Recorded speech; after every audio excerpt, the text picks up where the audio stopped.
He's like, I didn't ask to be the baby father. I didn't ask for this kind of responsibility. Damn, Kiki's really going to be on the pod today. Kiki, give us your thoughts on the war in the Middle East.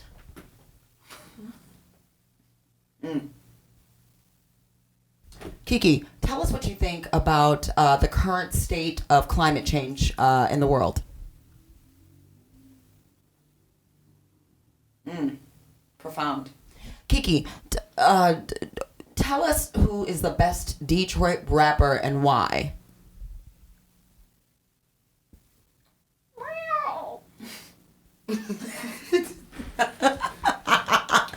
You gotta go, buddy. I'm sorry.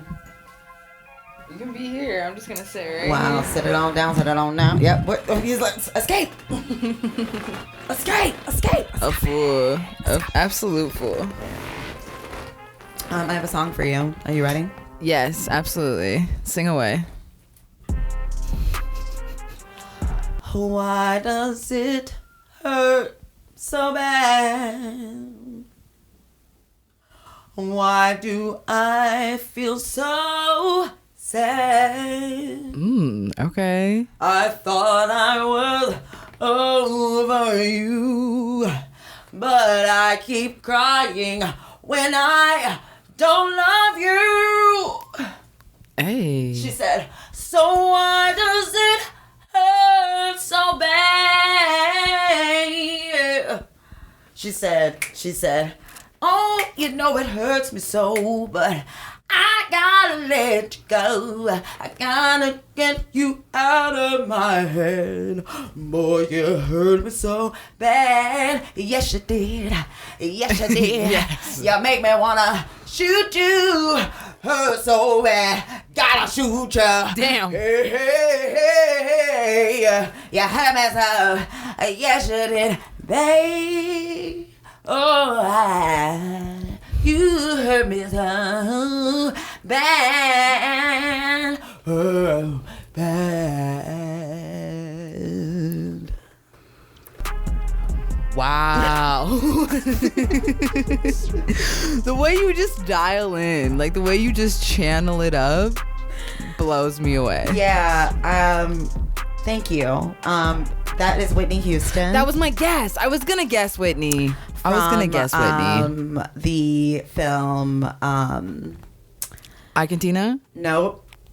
How dare you? She was never in that. Oh, my bad. Why would Whitney, no, that was Angela Bassett. Okay, sorry. My bad. It's okay. No, damn it. Sorry, now I'm thinking about the Tina Turner movie. Okay, no, wait. Waiting to Exhale. From the soundtrack. Oh, wow. And I've I've mentioned seen it that several movie. times. I know. I need to rewatch that movie. It's been forever. I feel like you gotta listen to the soundtrack, really. Like, the movie, we got it. We know. We know what happens. We know. But it's really the soundtrack. We have Okay. Brandy.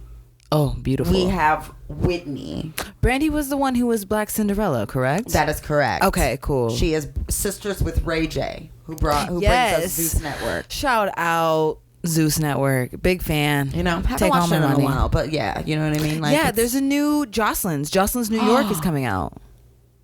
Yeah. I need her to come to Detroit. I'm tired of her playing. I feel like she did, and I feel like she's concocting a plan to be here. Because love she it. was here when we weren't here. She 'Cause was we- here when we were here. Right, we weren't like here. We were at Movement, and she was here. Yeah. We weren't there at the strip club she was at, but we were in the same city. Yes. Like within the same proximity. Yeah, We love you, Jocelyn. it's true. Puerto Rican. I feel Puerto Rican. Every time. Y'all, Aisha cannot say the word Puerto Rican without breaking into I feel Spanish. I feel like a Rican. in that this way. sound from I TikTok. feel like a Rican. Welcome back, Beady, beady, everyone. Beady, beady, beady, mama. Beady, beady, beady. Welcome back to the podcast. It's the Hard R's with Hey, everyone. myself. I'm Asia. They, them, and Ooh. we have who? It's me. It's Lou. It's Lou. They, she. This is what we rocking with and continue to rock with. We switching it up on them, you know, slowly and surely evolving into ourselves. I love it. I'm so happy that you're here, and that you have decided to join, be front of the house Oh yeah. for the show. Thank you. It's grateful to be here. We have like really great dialogue. Is that the right word? Yeah, I would say. You know, we have good banter. Yeah. And It's also a huge part of our relationship. yeah, it's true. It is a huge part of our relationship. That's 100% Because correct. if we couldn't talk, I wouldn't like you. If we can't banter, you can't slant her. You can't get in the slanter. Whoa. Anyway, I've been in the slanter, y'all. Whatever that means. I was just thinking about like a vagina. Yeah, I get you, the slanter. I was thinking like cancer, like you cancer around. Isn't that what that word means? Cancer? No, cancer. Not Whoa, not cancer. I thought you said cancer. I was like, Nope. Then I was like, do you mean like my birth sign, or do you mean like Hey, okay. canter? Canter. Is it a thing? It's a horse. It's a 3-beat gait of a horse. It's between a trot and a gallop. So All right, okay, cancer. all right, That's I why can I was like, canter. you can't cancer. If we can't banter, you can't cancer. I like that. I like trot around. Trot around. Yes, yes. Can't trot in here. You can trot, but don't you roll. Yeah, welcome back. There's been so much fucking shit happening, guys. Woo, life. Woo! Hey, have you seen this man? This is how you want to start this? Might as well. Oh my gosh. We're gonna do our goodness. mental health check-in. Yeah, let's do a little Blaction first. Oh my god, I forgot about Blaction. Wow. Yeah, let's get into the little Blaction. All right. Tres, dos, uno. Blaction. I always fuck up the clap. It's true. I have it on camera so many times. So let's please string it together and make it into a string of failed claps. Okay. That's my life. You've got bigger hands than me. You know what I mean? You should I be the one who's do. clapping. Holding these kittens. You Oh know? my god. Oh my god. I was holding my neck the other night. Ow, okay. Oh, okay. Because riding the line between am I a psychopath? Because am I gonna kill you or no? Because I was really squeezing and you love were like it. more. I was you were like- giving me the face of more. I said, take me out of the game. I said, I said, kill me, daddy. And I responded with, well, Okay. Right. Obviously, I'm not dead, so we're fine. yes, consent always. Always, every time, every way, every day. Mental health check-in. Lou, I'm going to slow pitch right over to you. Slow pitch it to me. All right, y'all. Goddamn. I will probably make jokes during this because I really appreciated Kid Fury prefacing how he wanted to talk about his experience in his life and the raw dog of it by saying that he was going to make jokes because that's how he heals. For the people who don't know who Kid Fury is, we listen to a podcast called The Read religiously. Kid Fury and Crystal are the host. Kid Fury recently, in the most recent podcast update, explained why they canceled their upcoming podcast tour. And it had a lot to do with self-harm and mental health. And We love you, Kid Fury. Truly, like, I just, the way that they are so vulnerable and honest and exercising that. I've been listening to this podcast for 6 years, Wow. 7 years. Okay. And I think last night when we were listening to it and I almost started crying, I can relate so much to his descriptions around being the girl always. You're always on. You're always like, you know, when you're, but deeply you are suffering and you're doing it silently. And watching him blossom to a place and also watching Crystal evolve into an actual therapist, like, It's wow, beautiful. It's beautiful. It's absolutely beautiful. And I think that it's, I love you, Kid Fury. I love you, Crystal. Thank you for absolutely everything that you bring to us, time after time, and for making it okay to openly Yes. discuss mental health in Black spaces. Yes, amen to that. Ashe. You know? But yeah, Kid Fury, sorry, so that segue, Kid Fury was talking about Don't be sorry. their Mental their health. mental health crisis, and started it with like, I'm gonna make jokes, which I totally understand. Yeah, so same, so ditto. So that's probably where we're gonna be. I don't even know how to start this. You want to start with a joke? You want to hold up a picture of your dad? Do it. Let's start it off with the jokes. Let's start it off with the jokes. I made this joke that is not funny in retrospect. First of all, it's hilarious. Now, we have a very morbid sense of humor, but how else are we going to make it through this American life? I gotta laugh. Or I'm a spray. You know what I'm saying? Like, what? You know what I mean? Next thing you know, I'm making a get ready with me video while I'm putting one of those like face masks on, those like baklava things or whatever, bakabla.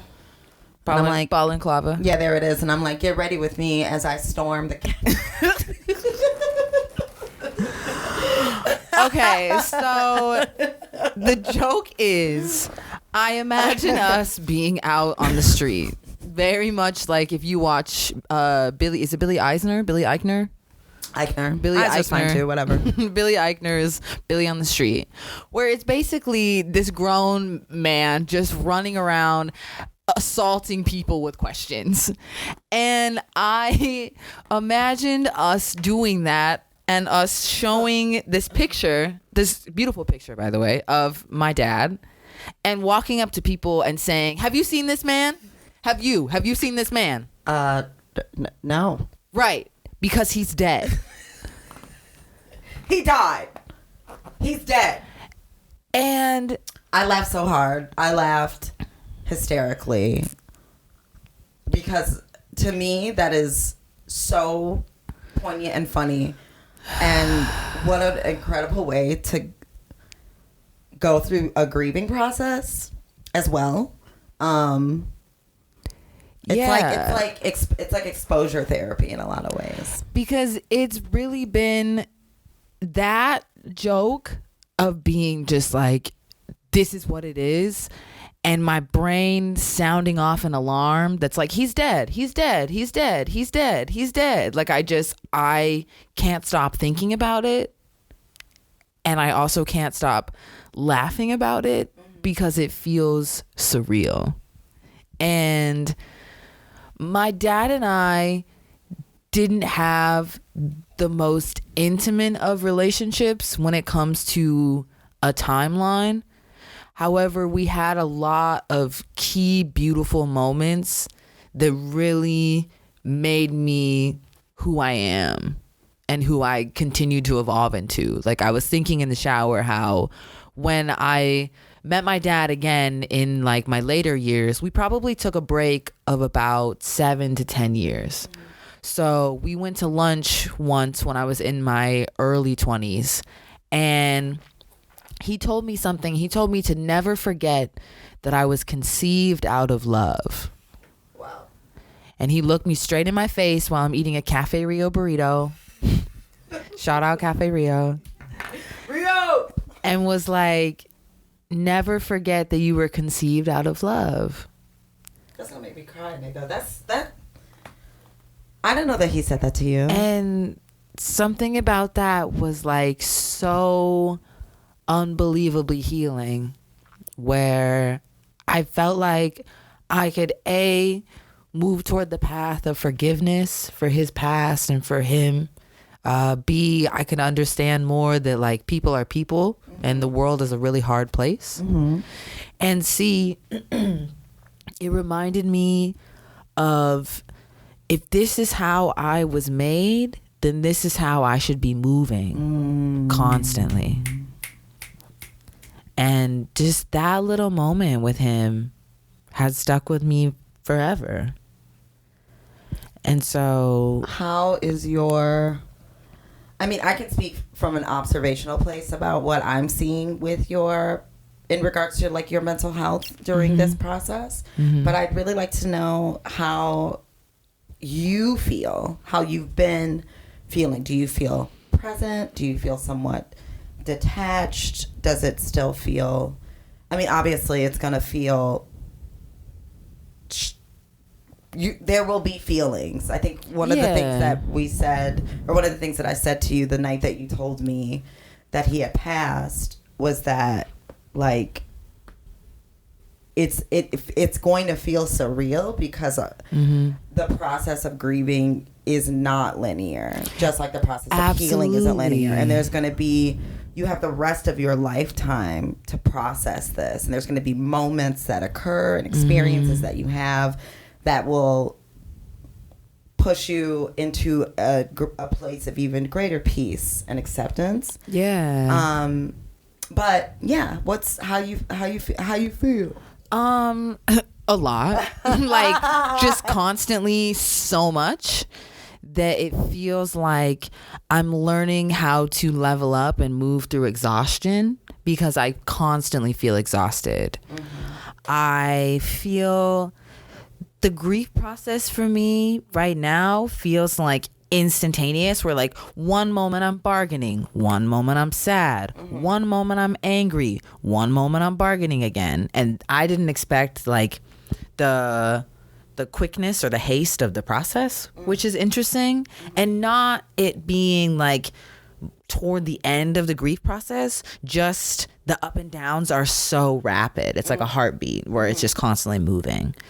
I think I still feel a lot of shock, and we decided as a family, I have two brothers, my brothers and I love them so dearly. Shout out to y'all. They also, have you ever seen three light-skinned, curly-haired, big teeth niggas that look literally exactly the same? Like, we do look literally the exact same. It's genetics are wild, bro. Like, I truly, y'all really, I don't think we ever, at least I know that I often don't think about like the enormity of genetics. Yes. And how, like, regardless of if you're half siblings or siblings by full blood or whatever, if you were like socialized together or not. Like, genealogy and epigenetics are so real. Like, y'all all look like your daddy. Yeah. And you look like your fat ass mama too.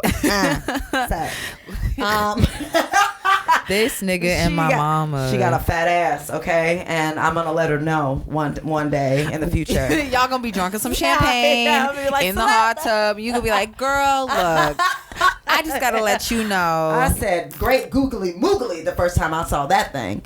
But please. But you carry, even if you did not have an intimate relationship with your father, by design, you still inherently carry some of the traits and some of the characteristics. You got that, and I feel like I get that bounce and that swag and that energy from my dad. Like, I was chatting somebody up at the coffee shop, and they were telling me, they were more so asking me kind of where I was at. It was Liz Mays, a great person, was telling me about my process, like where I was at. And we were talking about the importance of lineage and how lineage doesn't have a gender. Because, like, I get so much of my soft qualities from my dad because my dad was very soft with me and showed an external softness that felt natural, which kind of was his energy and his swag, where like he would wear delicate colors. He has liked certain textures. He was very like put together and a tastemaker. And it was so cool to have this conversation about how like those characteristics come from your lineage and your ancestry. They don't come from the genitals that like created you. Correct. And that shit was great. That shit was awesome. Yeah. So you and your brothers decided to go, right? Yeah, I'm getting there. It's a lot to process. It's okay. No. I apologize. in my mind, I was like just thinking, I can see where your brain's going and the story that you want to tell. And I want to do that thing where I'm like, let me tell the story, but I'm not going to tell the story. I'm actively putting my microphone down. I don't know if you've appreciate noticed. it. I'm just Yes. really trying to listen. Thank you. I see you and I recognize that, and thank you for giving me space, because this talking about stuff live and out loud it's real. It feels real, and I want to be as authentic as possible, and I want to be like respectful also of talking about what I'm going through, because it was intense. So we Yay! so we, being my brothers and I, we decided that we were going to have our dad cremated. And our dad was found in New Mexico. He was found in his work truck. And we still are waiting to get the autopsy back and hear the story of really what went on. But this happened to be in New Mexico. And my first thought was like, well, we could just Little Miss Sunshine this and like put him in the back of a van and we could just drive him across the country. And then I realized that that's very illegal, like wildly so. And so I didn't know that. First of all, wait, pause, pin in the story real quick. For some reason, when I'm imagining, you know those them niggas that be like posting dead bodies up in the club. That's what I see. That's what I'm seeing. But it's like you, your brothers, your dad. It's like a weekend at Bernie's.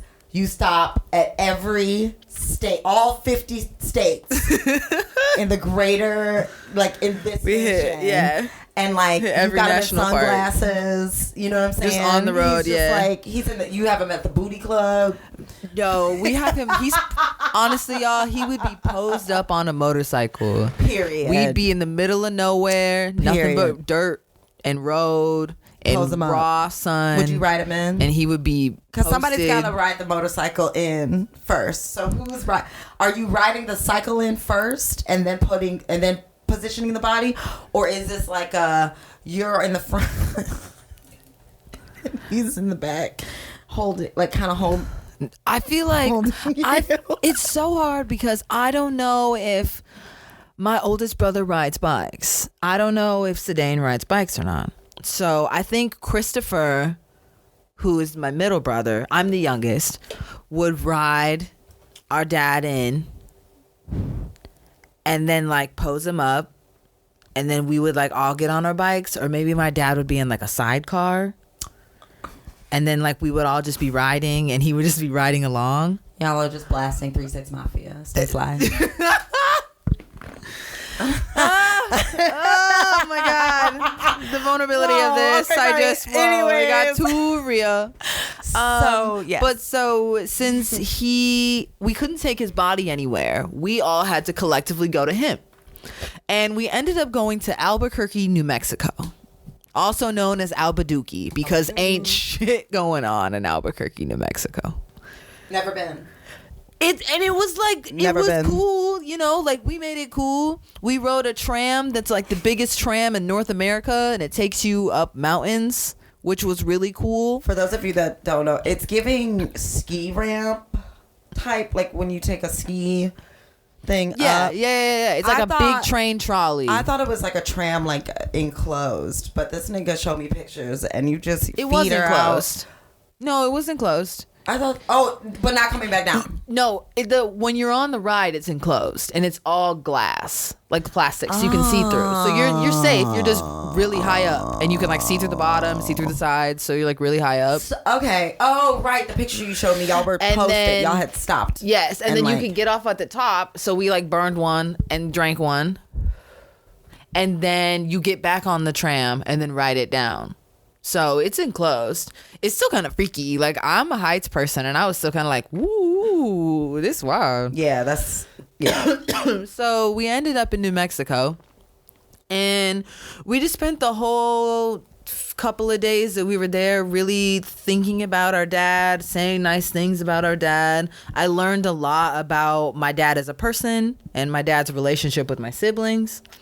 And then my middle brother and I, we went to the mortuary space and said goodbye to our dad. Everyone's grief process is different.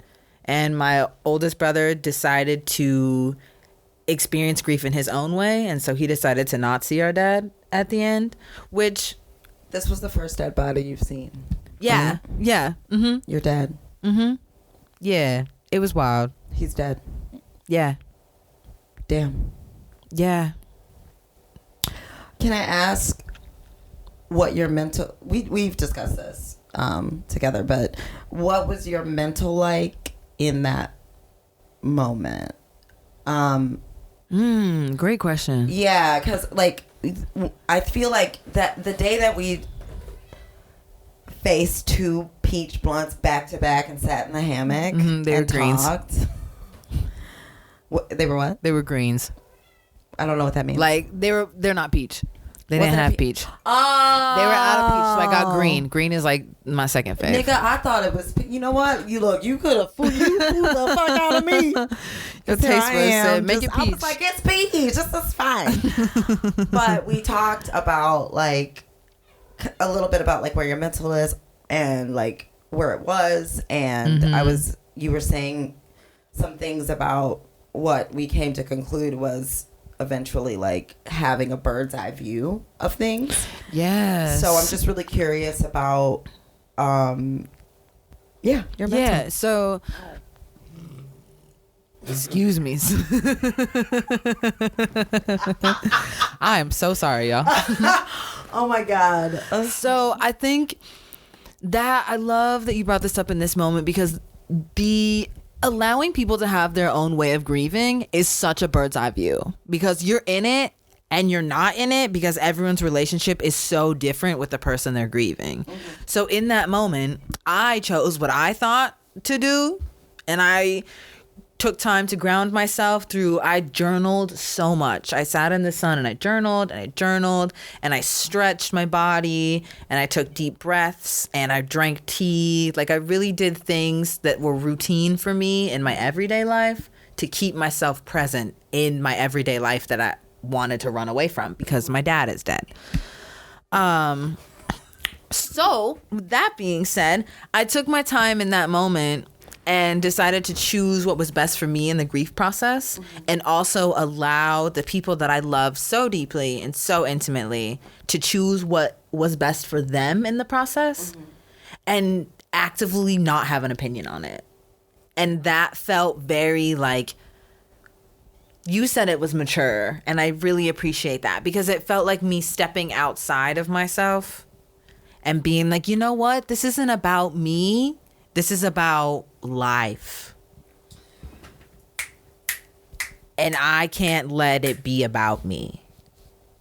So where was your, what, like, if you could give me an adjective for where your mental was. At peace. Wow. Say it one more time. My mental was at peace. Damn. That shit make my pussy hard. Truly. I cannot express how much I love that for you. Like, Thank you. y'all, this, I feel like I'm going to cry because like Oh.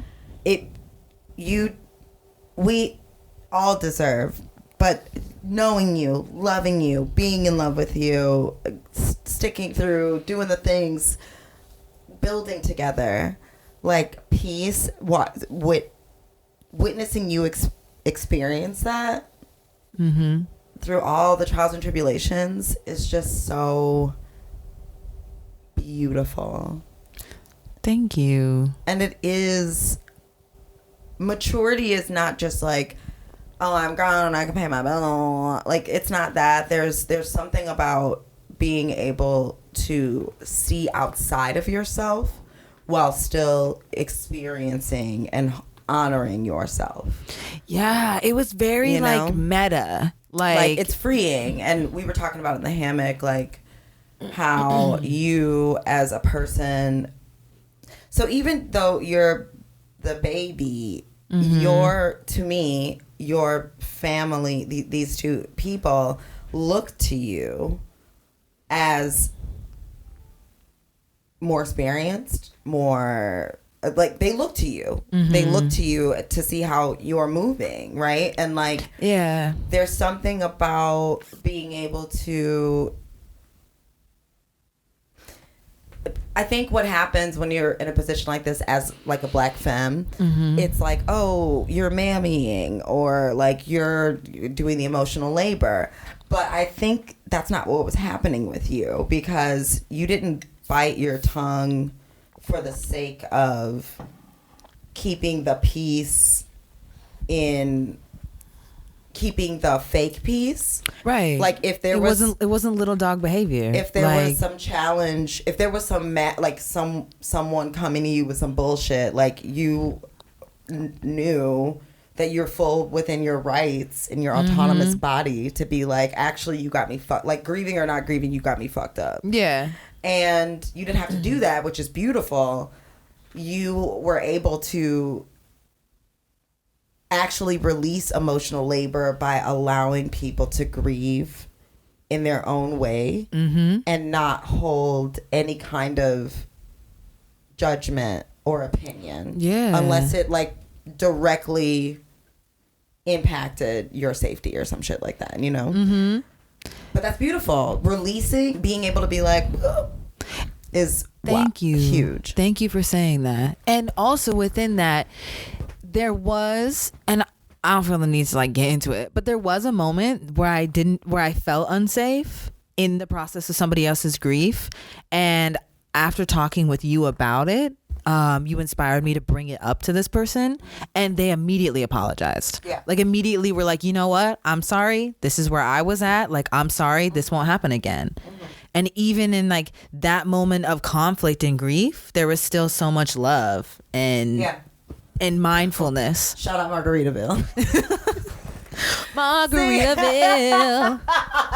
Cinco de Mayo. So yes, the viewing of my dad happened to fall on Cinco de Mayo.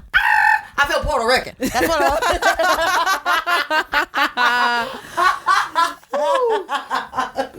Yeah, so it was like I love it. Festivus going around In a little Albuquerque, bit. New Mexico. Just we're in Albuquerque, New Mexico. Just Yeah. So in the then Trabador. after that, we thought that we were going to get his ashes before we left. And then they told us that he wouldn't get cremated that day. Surprise. So we all were like, okay, we're still gonna go on this camping trip anyway. So what we decided to do is we decided to go for the Four Corners, which was such a weird place. It's First like, of all, this sounds so gay. It sounds like the movie The Craft, but it's just you and your brothers. absolutely. Oh, the witchery was high I'm on this trip. sure There was it a was, lot nigga. of witchery going around. Like, I know it was. ooh, I know I the could stay here energy all was day. high. There was some train shit. There was some helicopter shit. Oh my god, I forgot about. Can we talk about that later? Because like, Yeah, we can. because we'll wrap back around to like some of the. I want you to. I would really love if there was like a saving of like some of the intricate stories and more like, tell me where your mental's at. I want to know where your mental's at right now. Okay. Right now, I feel like I'm coming through a chrysalis process. I feel like my brain just sat in amniotic fluid and soaked up so much energy that I'm now like drying off and cracking out of the shell. Holy shit. It's painful. It's scary. It's beautiful. It's nauseating. I've never felt so in my body while also feeling like I'm growing into my body. Like a little butterfly. Yeah, I feel very much like a butterfly or a moth. Why not both? ¿Por qué no los dos? Yeah, moths are beautiful too. I'm thinking about when you say butterfly, I just instantly hear Mariah Carey. I'm just like, give me a love, give me a love, give me a love, give me a love. So proud of you. Thanks. So proud of you. Also, you a fine ass nigga. Thank you. It's annoying. It's the hang time. This hair's growing. You know what I mean? I'm like, all right, we y'all. about to do a new color, new weave, new you. Mm-hmm. Yeah, we gonna do something. So yeah. Damn. Okay, yeah. So this episode's obviously like both heavy and bringing brevity. Levity, not brevity. Levity. Do you want to talk about you, or you want to talk about something light? My mental health. My what you mental health. Listen, the way that this Lexapro is proing, it's on Pro Max right now. I feel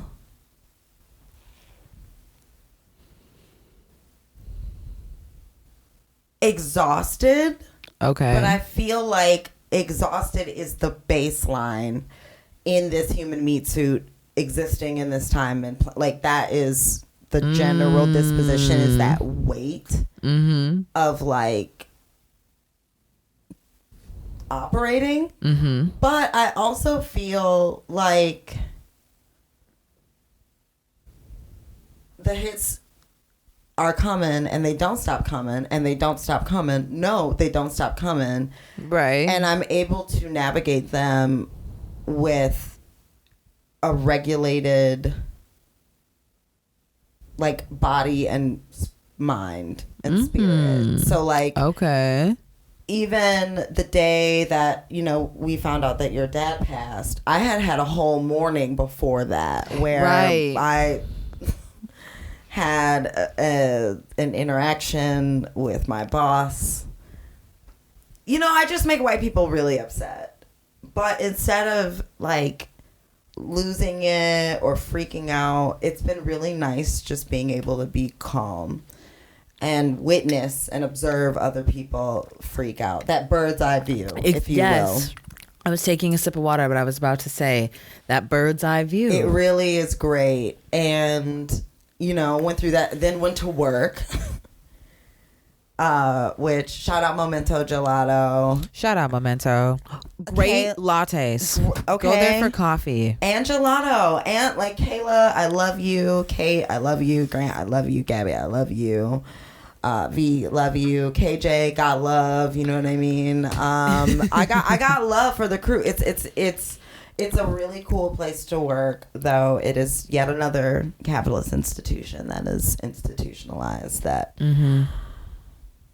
listen, when I go back to college. Yeah. Oh yeah, that's coming up too. So yeah, all these things are happening. So yeah, I like had that whole morning or whatever, and then like came home, and like, you know, you told me that he passed, and I was like, fuck. And it's so weird too, because I'm regulated enough to really hear my spirit and act accordingly. That's beautiful. So like for whatever reason, like a week before your dad died, something was like, let's watch Bad Boys 2 for some reason. And Lou was like, that's my dad's favorite movie. And I was like, oh, okay. Like I didn't think anything about it. Yeah. And then there was one more thing that happened. You had a dream. I had a dream. Your dad was in the dream. You had a dream. I also have something about dreams. I'm gonna table it. Yeah. So. Dreams, they come a long way today. Hey. Yeah. That was fucking weird, and I think I would not have been able to do that or access that if I wasn't in a regulated place. And also like it's nice not feeling necessarily anxious about the messages I'm receiving. I'm just receiving them and I'm just like, okay. Yes. How fucking beautiful. Because like I I want to compliment you on that, because I know hearing that's following spirit and really just going with it can be so terrifying. Yes. And hearing you be a vessel and commit to being a vessel looks absolutely gorgeous on you. Thank you. Wow. Accepting being a vessel and discarding my concepts, my binary structure around what the vessel looks like. Mm-hmm. Like, I'm no longer scrappy doodling to try to fit into things that will not conform for me. Mm-hmm. I have no problem challenging these things and going to sleep. And going to bed. You said well rested. Tested and well rested. Like, and that's been really cool. So I feel like, yeah, my mental health has been like, I'm okay. I'm tired. Oh, right. I'm starting school back in the summer. That's going to be in the summer? Cool. I think it's going to be in June. Or no. So the program I'm applying for is at Wayne State. It's a bachelor's in social work. Mm-hmm. I feel like I'm going to change it to psychiatry at some point or something. I don't know. But, okay, take your time. the application is, they're going to open it June 1st. And then I think fall will be the beginning of the actual semester. Cool. Okay, so it opens in June. Okay. Yes. Part of me wants to see if there are like 1 or 2 classes maybe I can take over the summer. But also, I'm taking my fucking time. That's the other thing with my mental health, y'all. Mm-hmm. Y'all not gonna rush me. Mm-hmm. And I'm not gonna rush me. Like, even with Absolutely. this podcast and even with this stuff, like, Kid Fury said something, and so did Crystal, and I'm just like, yeah! Like, the mental health crisis that Kid Fury experienced, essentially because of contractual obligations, this nigga was like, yeah, we'll just go ahead and do this show. And that is insanity. That's capitalism for sure. And I know that so many people do, like, that's the sacrifice. Mm-hmm. But why? Mm-hmm. For what? For a check? I think, first of all, for me to get checks, I need to be alive. Imagine. Secondly, you know, I'm so inspired by the fact that they just like, boop, bop, cancel. It's done. Because people that are in positions of power or that have platforms have the authority to actually change how these platforms operate by demanding their own autonomy and demanding that comes first. And the people that rock with them will rock with them, and the people that don't, fuck them, whatever. And that's just how it is. So it, first and foremost, thank y'all all for like sticking with this show for as long as you stuck with it in all of its iterations and variations and evolutions. And thank you for like being patient and allowing the life process to life. Yeah, because life be life, man. You know what I'm saying? One day your fucking dad just... Oh, right. That's the other thing I wanted to say about my mental health check-in. Okay. Observing you has been such an exercise in, like, personal awareness. I, too, have a non-intimate relationship with my dad. And I've always been... I think I've been conditioned to just be like, whatever, fuck that nigga. And fuck all these niggas. Yes, talk about it. And like, yes, and this person is still one of the people who brought me into this fucking world, right? Right. And like, yes, fuck these niggas, and yes, fuck him for not stepping up to the plate or whatever, but also to honor myself, I have to or I'm observing in you, I have to figure out a way to be at peace internally and externally, like when this nigga die. Yeah. And like it's up to me to define what that looks like. Absolutely. And nobody else really gets to like have a say in what that looks like or what that process looks like. And that's really beautiful. I feel like it's opening my it's giving me even more like peace knowing that I'm like aligned with someone who is choosing love in a really difficult, I mean, dead. I came home, I said, what? Yeah. I just took my shoes off and I was like, you want a drink? Yeah, it's true. I was like, are you ready for this? Because I got something to say. Y'all ready for this? Shit go crazy. E-girl and me go crazy. But yeah, no, I'm so grateful for you, and I'm so grateful that we are taking care to take care of ourselves and each other. It's real cute. Yeah. Thank you. Can we take a break? I want to take a break. Let's take a break. Okay, let's take a little break. We're gonna take a break, sneeze. We'll be right back. Wee wee wee wee wee wee.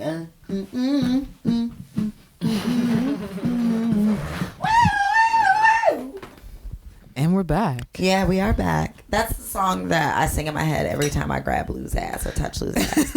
It's so true. Because they sent me this little TikTok of like these two little bunnies. And like one bunny is like biting the other bunny's ass and like playing the drums on the little bunny's ass. And it's so and cute. That's the song that they like sing when they're doing it. Shout out TikTok. You really teach me a lot. Yeah, no bans on TikTok. Don't ever ban TikTok because I be learning so much. I know. Listen, all this censorship in terms of like what's being banned and what isn't being banned and why. Do you know, actually, I don't think TikTok is going to be banned because it came out that the alleged perpetrator of the violations that were happening on TikTok, the sharing of like secret information, was, where's your vape? I don't know. Where is it? Where is it? Where is it? Go, yeah, put the mic down. I'll finish telling the story. So, okay, it turns out that it was this fucking kid who worked for the government and was sharing like secret government information about like I believe it has something to do with like, you know, the military or some shit. Wait, I'm looking it up right now. Hang on 1 second. Let's see. TikTok ban suspended. No. TikTok ban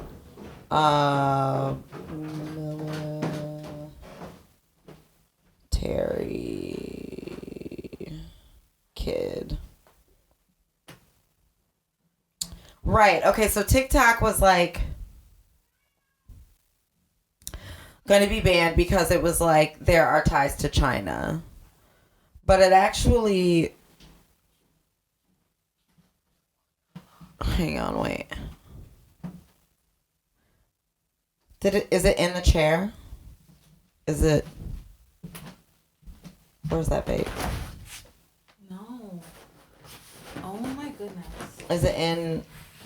Where'd you go? I only went to the bathroom. I literally went upstairs. Did you go to the bedroom? I just checked it. Oh my god, this is so annoying. Wait. Oh, wait. I took yours. Oh, snap. I did this at work Thank you. as well with Kate's vape.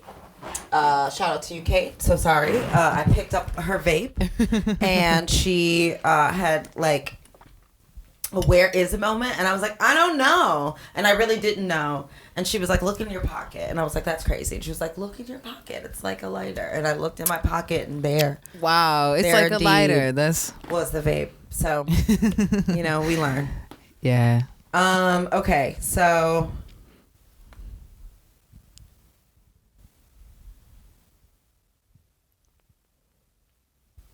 anyway, what I learned on TikTok was that this kid who worked for the military was disputing like his bros on a gaming app or gaming, Okay. like a gaming system. And basically it was like, maybe it was like Call of Duty or some dumb shit, and it was like, he's like, I work for the military, and the kids are like, no you don't, prove it. And he's like, cool. And he shares like in a Discord stream like super top secret information about like US military operations in China. Whoa.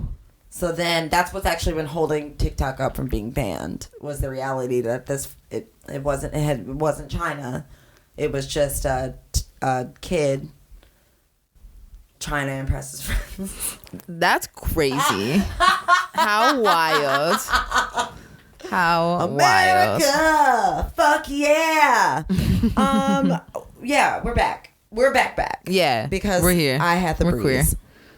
So, speaking of being queer, support your local business. I want to give a big, happy, hefty shout out to Megan Shaw and the folks over at Extra Crispy Studios. Megan used to run Street Beat. Oh, And yeah. yeah. Shout out. They are in a space now. The address is 4859 Michigan Avenue. It's basically like a pop-up space. So if you've got an event you want to throw, or like a dinner, or you want to sell some clothes or whatever, it's like a one-stop shop kind of a thing from what I'm seeing.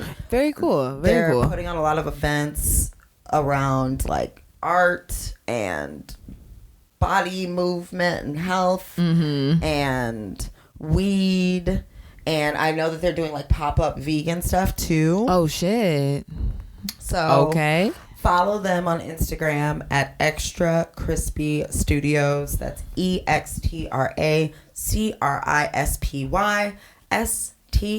EXTRACRISPYSTUDIOS. All one word. And all lowercase.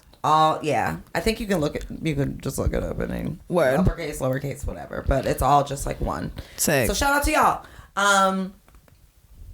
I would love to actually do a live recording in that space. Yeah. So, Okay. All right. Maybe coming soon. I'll be in touch. Let's roll in a dumb bitch juice real quick. Word. Let's start off with Ron DeSantis, our girl. The Santa ass. DeSantis. According to the news, it's like 12 people that were part of his campaign or something. It's his party, his circle, whatever. Were found guilty. Damn, 12 people. Everybody in on it. Like wait a minute, Ron DeSantis jail. This was the same nigga that tried to fight the Disney Corporation in Florida. Like, the Disney Corporation doesn't literally run the state of Florida and some of California. Disney said, actually, no, girl. suck my dick. Suck Mickey's black balls. All right. So DeSantis wanted to build a prison near Disney World. Disney literally brought his cryogenically frozen head out of space and said, no, girl. Prison time. Wait a minute. Ron DeSantis arrests. I'm looking it up. So it was the first. Okay. Washington Post. The first arrest from DeSantis' election police is paywall. I don't understand news paywalls. If it's news and you want us to read it, you should just let us read it. But they're like, everything is capitalism. Right. And newspapers are dying. And I understand that. But also, it's news. But it's news. It's my news and I want to know. Exactly. That's literally your job. Yeah. It's not my fault that the top of your corporation is on some Succession Logan Roy shit.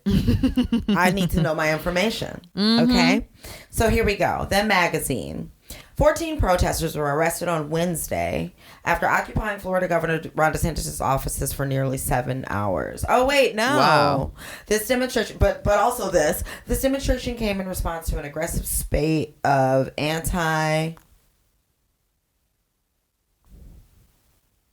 LGBTQ plus legislation from GOP lawmakers, including restrictions on transgender healthcare and discussion of schools. So, he's being a hater. yes, as per usual. Let's see.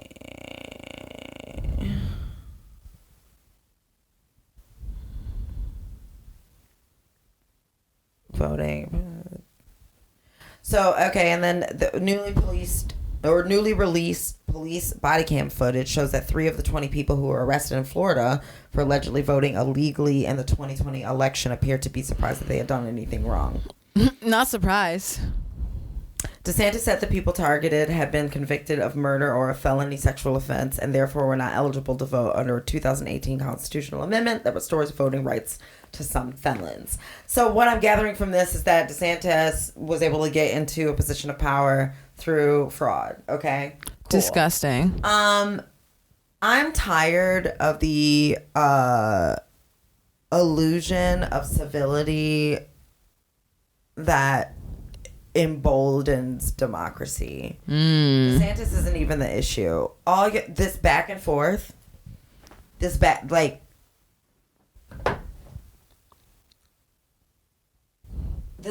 forth. And if we want to play like democracy is that great, if it's that great, what is the corruption necessary for? At a certain point, it stopped being about liberty and justice. Well, it was never about liberty and justice for all. But everybody's like, let's take it back to the good old days when it was for, like, you know, the major class. Because now it's no longer about just race. It's about class.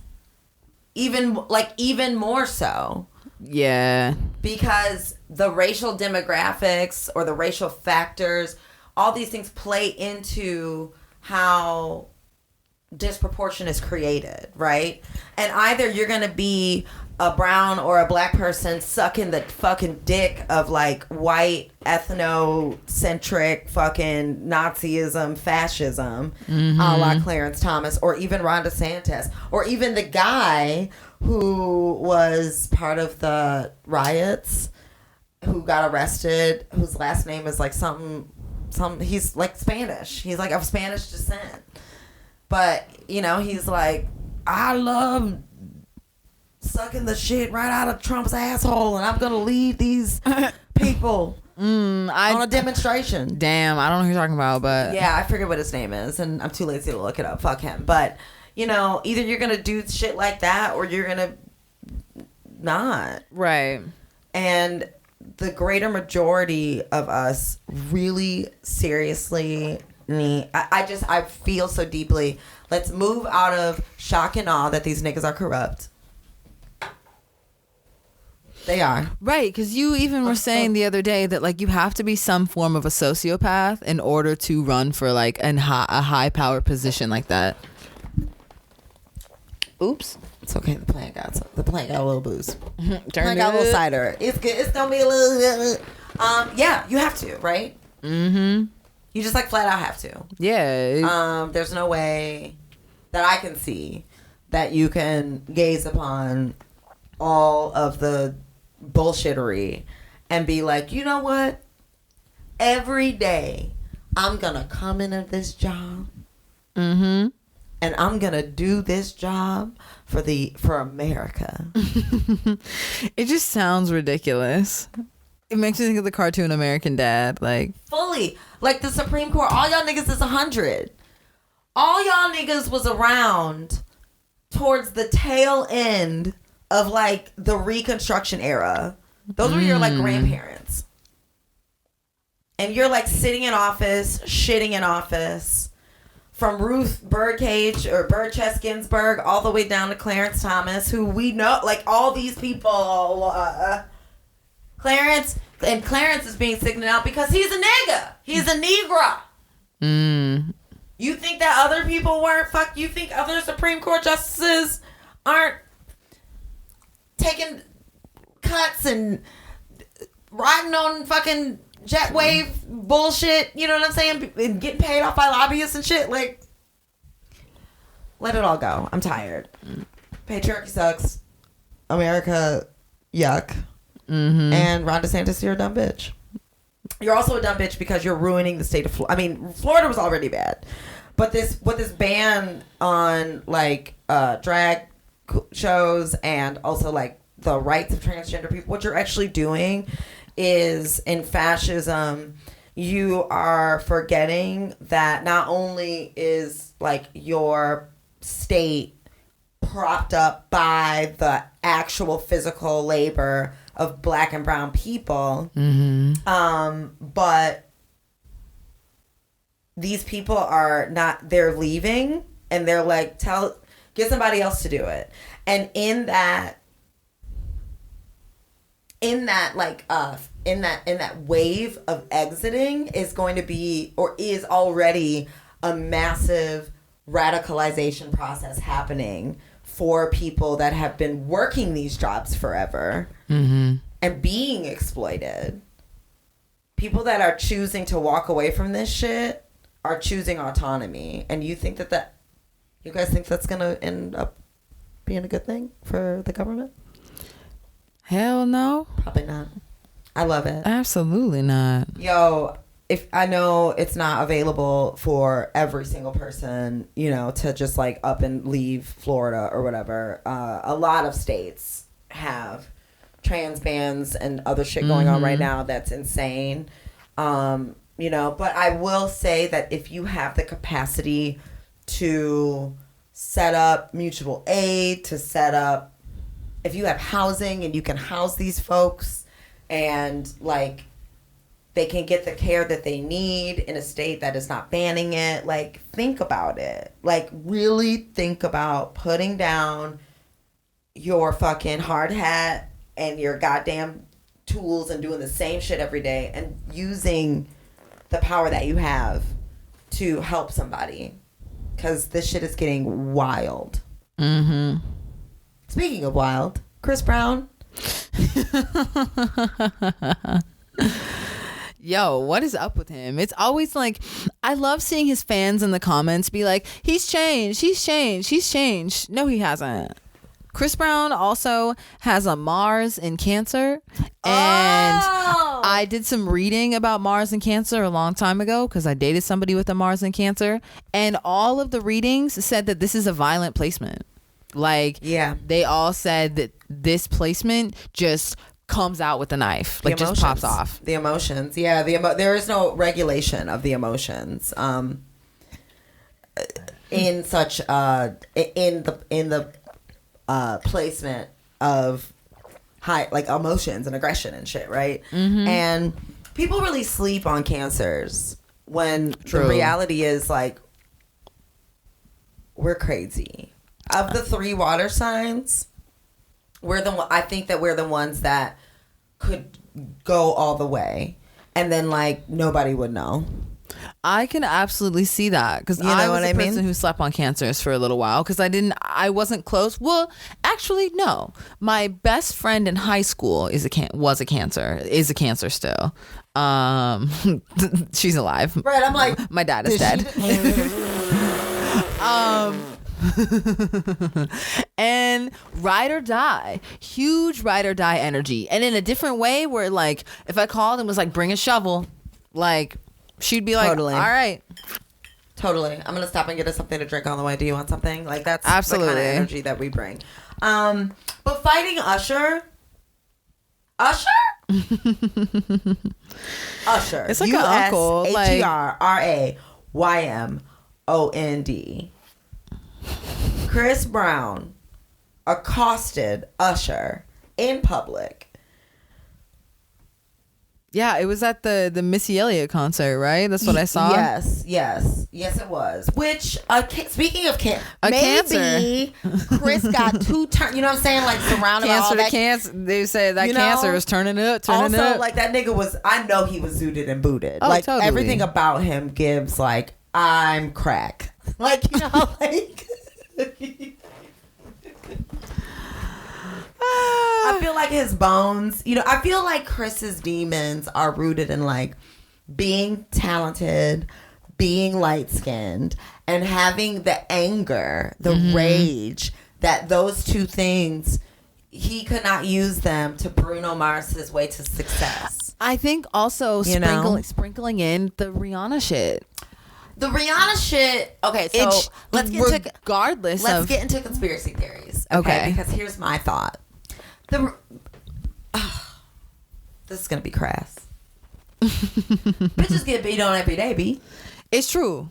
Unfortunately, Puff Daddy killed Kim Porter for educational purposes only. I think that when Lil Kim's face is the way Lil Kim's face is because she had to have facial reconstructive surgery from getting her ass beat by these niggas. So I think that what had happened was Chris fucked with the wrong Bayan princess because she was linked up to Jay-Z. And Jay-Z has a history of being an ain't shit nigga right alongside Puff Daddy. As a matter of fact, Jay-Z did not become a popular rapper until after Biggie died. Same for Puffy. They both made more money off of that nigga dying than if he had lived.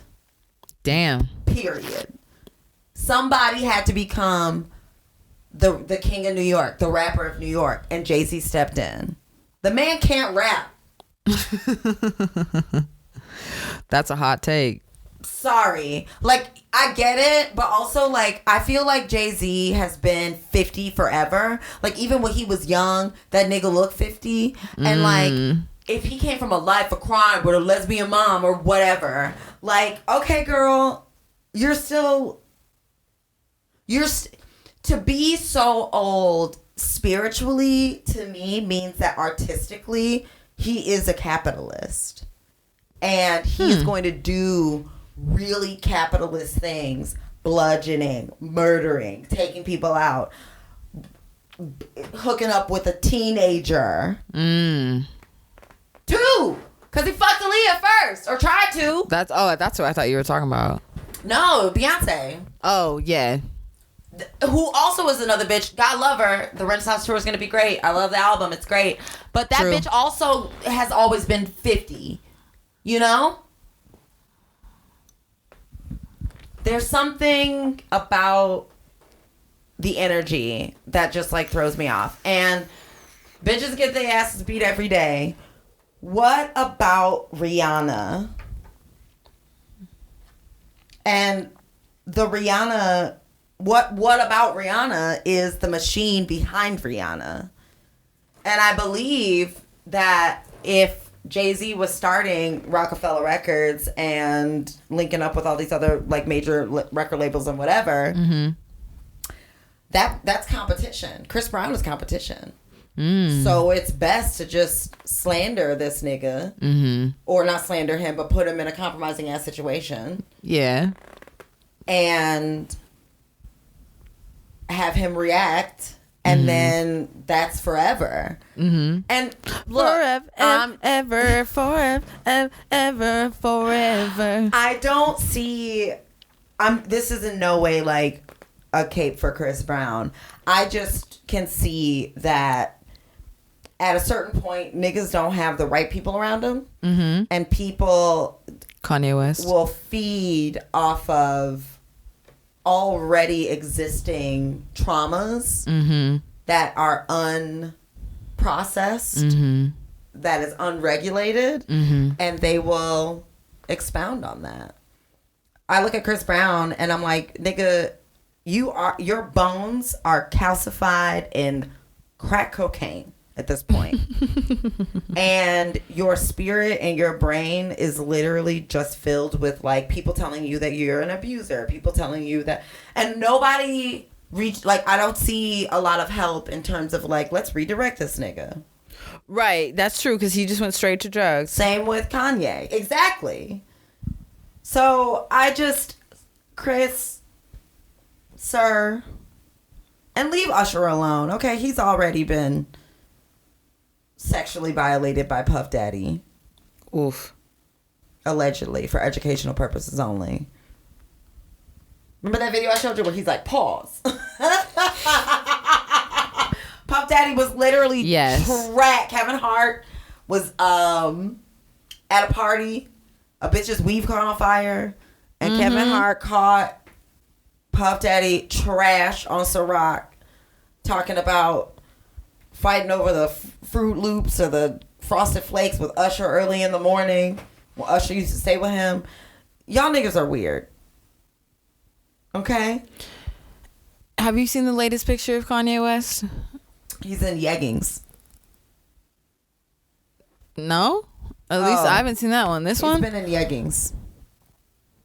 A lot of people are saying that like his spirit just looks broken. You think it's a clone? So, conspiracy theory. Before he disappeared and came back, reappeared, shopping at Balenciaga with his new wife, he was in the truck doing like wild interviews with like whatever TMZ or somebody was in his face, and he was talking about, but he was like, my mom, I sacrificed my mom. Look at Michael Jordan. Michael Jordan's dad died. Usher's son, you know, like there's all of these people who wind up fucking missing or dead, right? And he said during this interview that like if I disappear, this was also around the time that news report came out that his like his weights. Come on. His personal trainer was actually like a handler and had sent this message to Kanye saying that like basically, bitch, like if you step out of line, I'm gonna put you back in the funny factory and I'm gonna take your kids and I'm gonna take your wife. Whoa. That's heavy. So that happened, right? Which is why I personally believe that this handler guy was with him prior to this.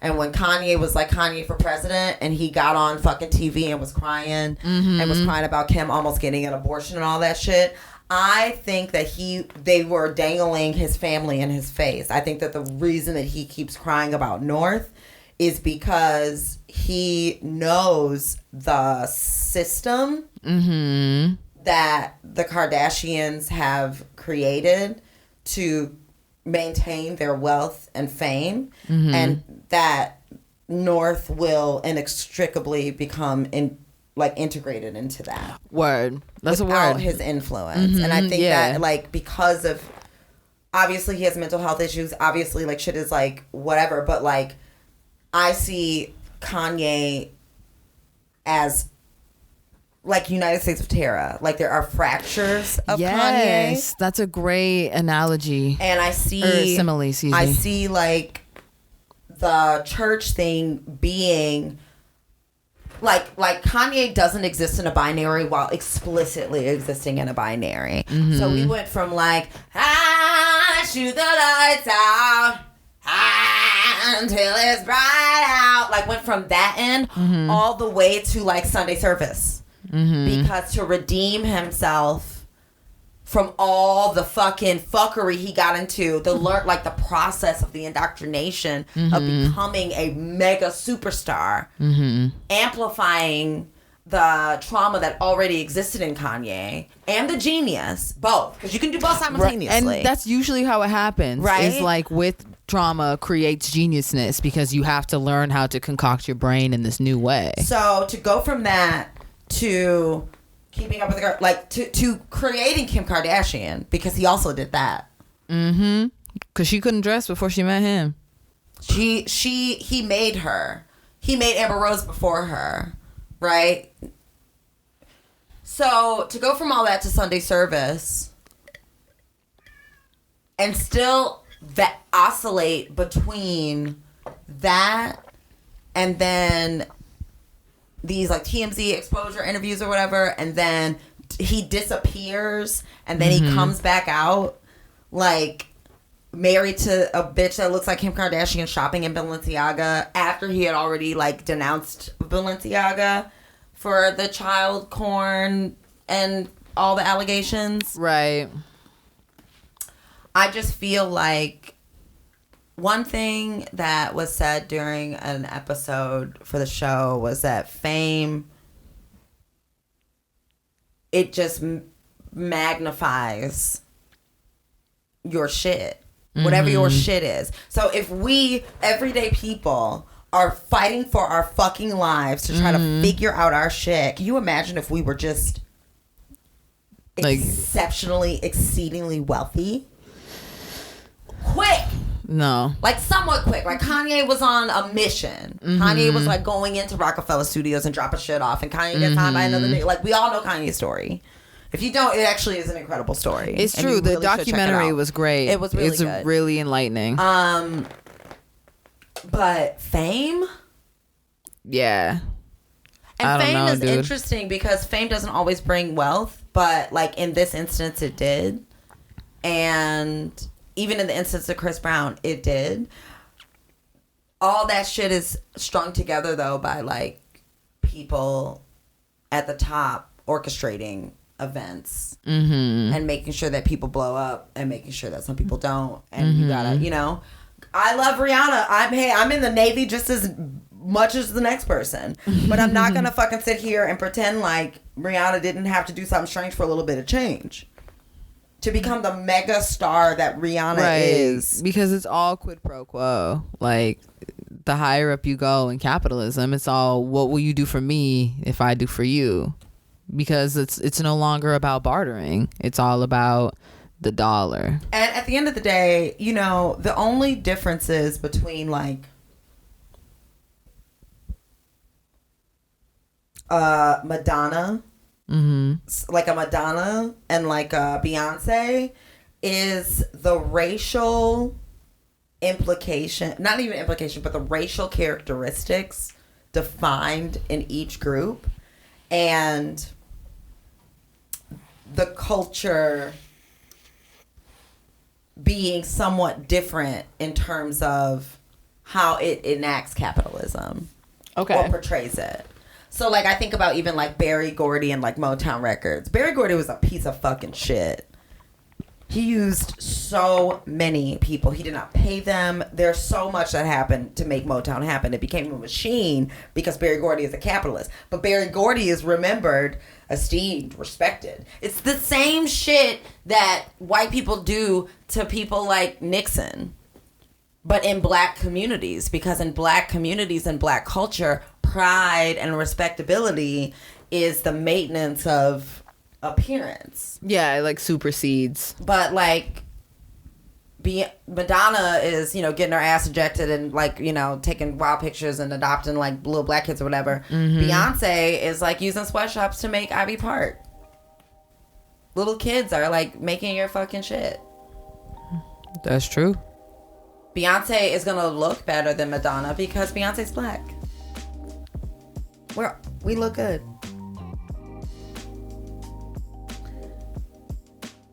I just feel like with both the collapsing of the institution of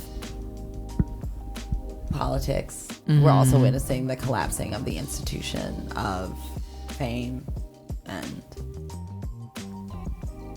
seeing people as people and being like, what the fuck? And I love it. Somebody help Chris Brown. Go get him. Somebody go get him. Yeah. I'm afraid that if he does rehab, though, he's gonna disintegrate. Like once the crack leaves the bones. I don't think he needs rehab. I think that once the crack he leaves the needs some bones. somatic therapy. I mean, that can be a part of the rehab. He needs to, that, some grounding. He needs to be flushed.